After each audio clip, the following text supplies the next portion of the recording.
Today we're going to be putting on the frets onto the ukulele fretboard.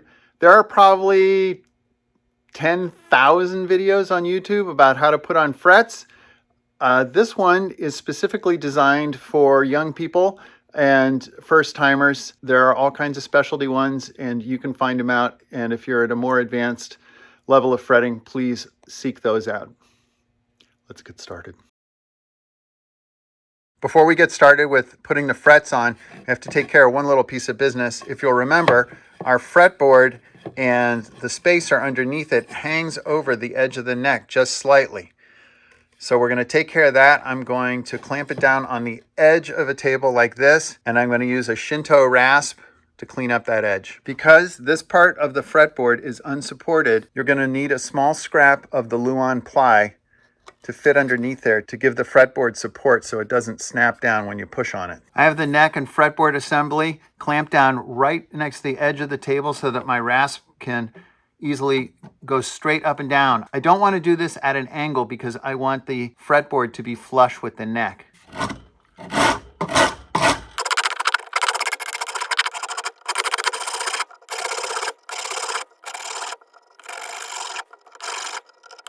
To check that the fretboard is flush, use your fingernails to come up the side. If it catches anywhere, then you know it needs a little bit more work. Now I'm going to go over it with a sanding block just to finish it up a little bit.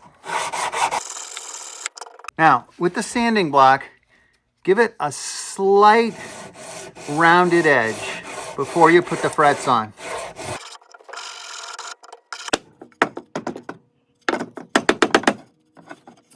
There's a little bit of sawdust in the kerfs. We're going to clean that out, and we're ready to put the frets on. Let's take a look at what we need today. You're going to need your fretboard and neck assembly. Yes, you can take the tape off. I've got a couple of C-clamps and clamping blocks because we're going to clamp the neck down. I'm using Stuart McDonald number 147 narrow medium frets. It's just what we've been using for years and nobody's complained, so we like them. You don't have to buy them in a whole tube. You can buy them individually as well. I have a pair of specialty fret nippers. These are much better than pliers because the top is smooth, so you can get right up against the wood. You can still use a pair of pliers like this, but you can see they have a little tiny gap there, which means you're going to have to do some extra filing. And I have a fret hammer. Pretty ancient Stuart MacDonald. Before we get started, take a look at the fret and notice that there's a skinny part, which is going to be the bottom, and that's called the tang. That's going to be the part that fits into the slot cut by the fret saw. Take one of the long frets and cut it in half. It's a little bit easier to manage than a full fret. And the first step is put my finger on the far side of the fretboard, and I'm going to put the fret wire so it's just inside the far side, and I'm going to hold it in place with one finger. With the fret nippers, I come in sideways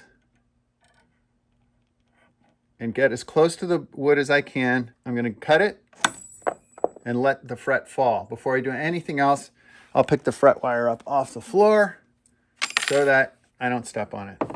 I cannot emphasize enough how gently you need to tap frets to put them in. It should only take a couple light taps for them to go in. Now, of course, when you hit it on one side, the other side comes up. So what I'm going to do is hold it on the far side and give some gentle taps, and then I'll switch, put my finger on this side, give some gentle taps on the other side, and one in the middle. I'm going to take a look at it, and the fret is nicely seated. Done. Okay, here's a little expert tip. Before I put the next fret in, I'm going to cut the crown at a bit of an angle, and then I'm going to cut that tang. Doing this simple little trick saves a lot of time in filing. So the end that I just did that little procedure to, I'm going to put on the far side, put my finger there again, take the fret just up so I can't feel it, hold it in place, come in sideways with the nippers, right up against the wood, give it a cut.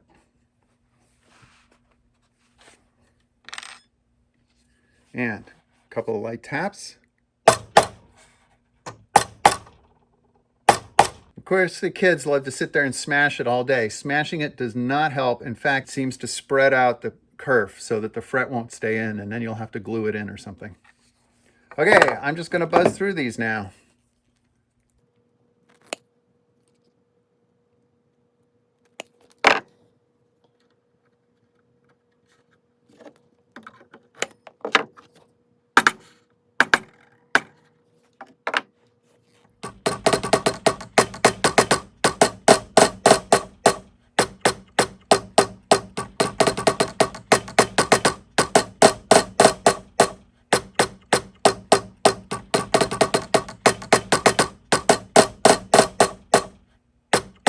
As you get to these final 2 frets, which are part of the overhang, make sure you have this little spacer in there so that when you're hammering, it doesn't break the wood. Other than that, the installation is going to be the same. I'm just going to make sure I tap even lighter than I have been.